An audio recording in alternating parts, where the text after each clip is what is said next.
Hello, and welcome to another Lumbridge Night Guide for free-to-play OSRS. In this video, we're going to be looking at the minigame Castle Wars. Yes, that's right, you heard me correctly. Castle Wars is free-to-play.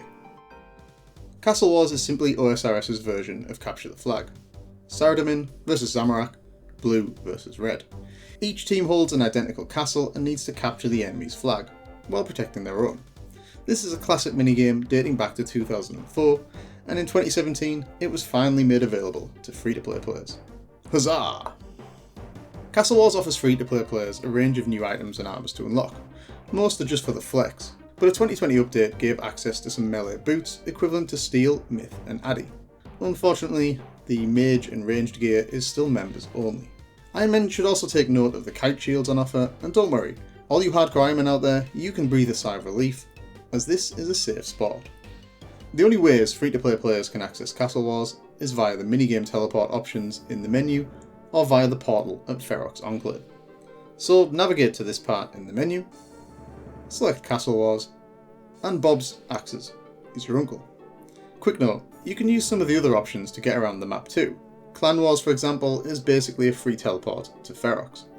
The recommended world for Castle Wars in free-to-play is the German world 383, which is probably the best world to try if you are looking to actually have a game and not just AFK ticket grind. In terms of equipment, you cannot wear hats, capes or helms inside the arena. This is so you can wear your team's hood and cape. You can also only bring in potions, runes and other combat related items like arrows, but not food.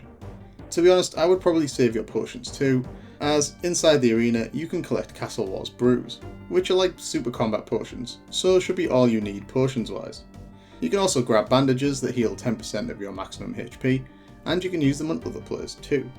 One additional piece of equipment that's worth considering is an enchanted emerald bracelet, otherwise known as a Castle Wars bracelet.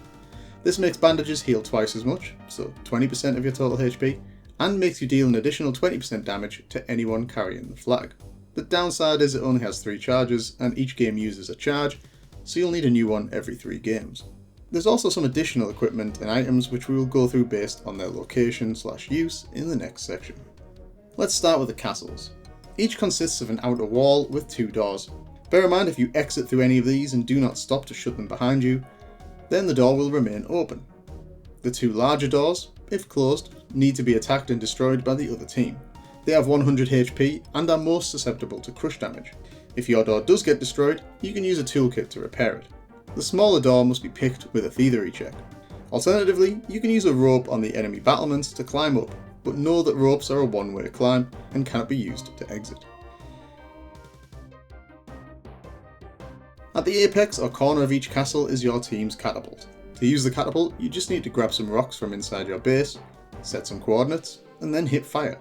There is a deliberate level of randomness to each shot, and you can only really fire outwards onto your side of the river or onto the centre island. Also, these are friendly fire objects, so avoid any incoming rocks as they will randomly deal 5 to 15 damage to anyone within the 5x5 area of impact. You can destroy the other team's catapult by setting it on fire with a tinderbox, or by using an explosive potion on it. Like the large doors, these can be repaired using a toolkit. A bucket of water can also be used to put out a catapult that is on fire. The centre or keep of the castle has 4 levels. Level 1 is where most of the equipment can be found, including rocks for the catapult. You can also find toolkits, a tinderbox, buckets, a tap, barricades, explosive potions, ropes and pickaxes. Towards the back there is also a ladder down into the caves, which we'll come back to. Level 2 is where the spawn room is. Here you can recharge your prayer as well as grab your bandages and Castle Wars pots. There's also a ladder to get you straight up to the 3rd level. Outside of the team barriered entrances is an L-shaped battlement, with 1 set of stairs leading up. Going down, there's another set of stairs and a ladder. This battlement is a common spot to deploy barricades. Barricades are just wooden constructs that block game squares, restricting player movement. Bear in mind that your own team's movement is restricted also, and as a team you can only deploy 10 barricades at a time, and they cannot be moved once deployed. They must be destroyed. They have 50 HP and, like the large doors, can be destroyed through standard attacks, setting them on fire with a tinderbox or with an exploding potion. A common technique used to try and slow the enemy team down is to light your own barricades on fire when the enemy is approaching, to prevent them from using exploding potions, as they cannot be used on barricades that are already on fire. So attackers must wait for the fire to collapse the barricade, which takes more time. Also note that on the official worlds, you'll need a skill level total of 500 to use the barricades. Other worlds do not have this rule. Level 3 has a simple small room located on an open rooftop. There's one access going up to level 4 and one set of stairs going down. There is a trapdoor within the room that can only be used by the home team. Level 4 is a small area which contains your team's flag and is where you need to bring the enemy flag in order to score. Please like the video and support my content. Thank you, noble knight.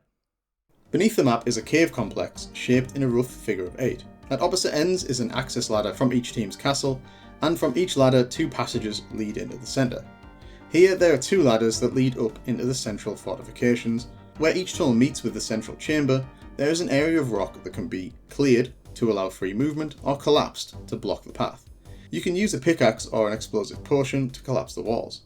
To get past any collapsed rocks requires 2 explosive potions and or a pickaxe. If rocks are collapsed on top of a player, it's an instant kill, which according to OSRS Wiki is an excellent trick if you're running through the tunnels with the flag, as it gets rid of many characters and blocks the rest. But it could also kill you. The best trick to use is when it's clear, put a barricade on one side of you and put another one under you. Therefore the player doesn't see it under you, and when they go to attack you, they actually attack the barricade. And then you can use an explosive potion on the wall, killing them. As I mentioned earlier, the 2 ladders in the centre lead up to the fortifications at the centre of the map. You can also get here via a bridge on either side. This area is a good bottleneck, though watch out because this is where most of the catapult rocks will be landing.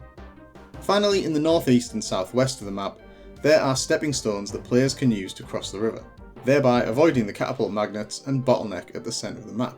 Things to remember here are if you drop a flag while on top of the stones, it returns to the base, and that bind spells will prevent you from using the stones for the spell's duration. There are many different tactics that can be employed. Due to the limited nature of free-to-play, there are few spells of major use here. However, bind and snare are definitely ones that will help slow down any assailants or flag carriers.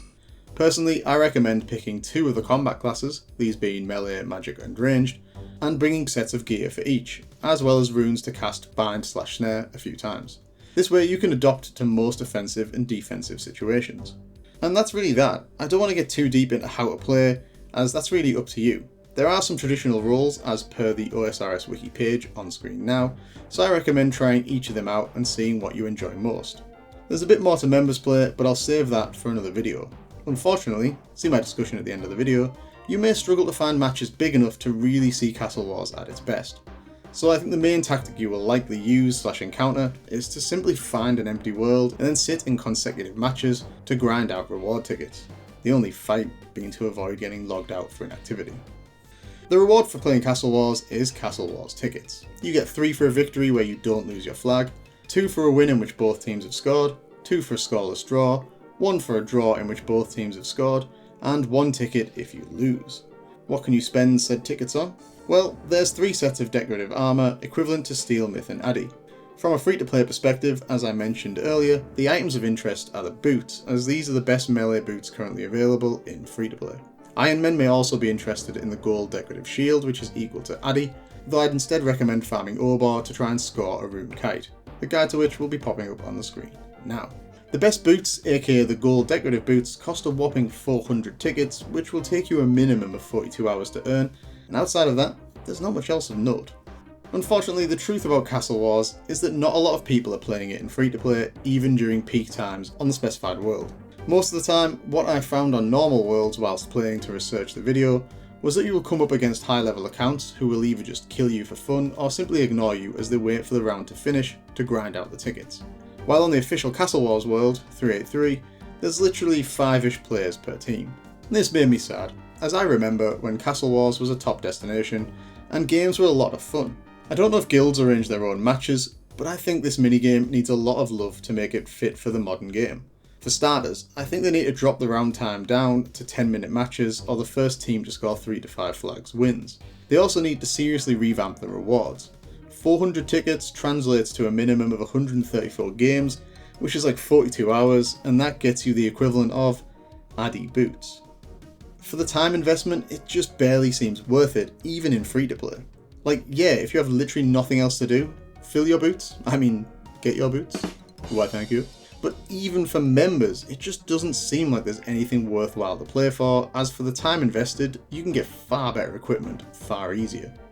Ultimately, this is largely the same game as it was when it launched in 2004, with the boots being added in a 2020 update.